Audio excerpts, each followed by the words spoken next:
Termina con il punteggio di 3-2 la sfida tra Ostia Mare e Vigor. Al Vigor Center la squadra in maglia viola riesce a imporsi sugli avversari. Parte meglio la Vigor, che con Salvatori, Chiocca e Petrucci va vicina al gol per 3 volte con 3 conclusioni dalla lunga distanza. Nel primo e nel terzo caso le conclusioni terminano fuori, in un caso invece c'è un grandissimo intervento da parte del portiere dell'Ostia Mare. Il risultato rimane quindi fermo sullo 0-0 nei primi minuti.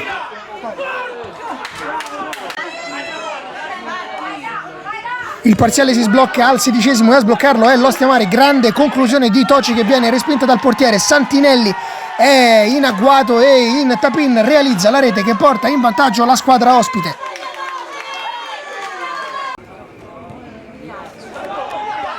Continua a spingere l'Ostia Mare, dopo pochi minuti dal vantaggio ancora Santinelli prova una conclusione che però termina tra le braccia del portiere.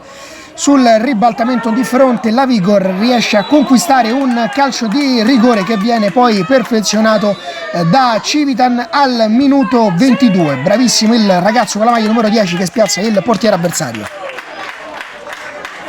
A margine della prima frazione di gioco le due squadre hanno un'occasione a testa, la prima con Segoni da parte della Vigor termina tra le braccia del portiere, la seconda con Troiano è un colpo di testa che però non si converte in gol, pertanto il primo tempo finisce con il risultato di 1-1. Il secondo tempo si apre con 3 conclusioni dalla lunga distanza, la prima di Chiocca, la seconda di Attademo per l'Ostia Mare e la terza con Segoni, ma il risultato almeno nei primi minuti della seconda frazione di gioco rimane sull'1-1.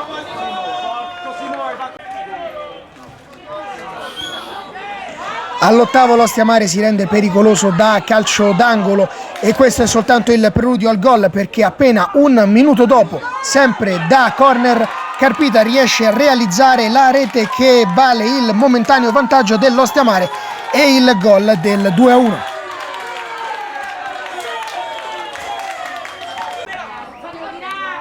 Partita incandescente, passano appena 10 minuti e una conclusione di Belardelli sul primo palo riesce a battere il portiere avversario e a riportare nuovamente in parità il parziale.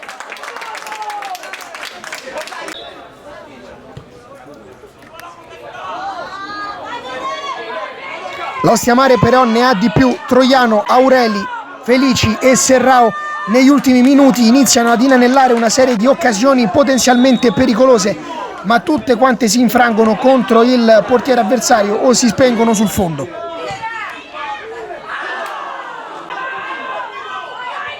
Al 33° della seconda frazione di gioco Troiano riesce a trovare la zampata vincente al centro dell'area, a dispetto del suo numero di maglia un gol da centravanti vero che vale la rete del 3-2 e i 3 punti.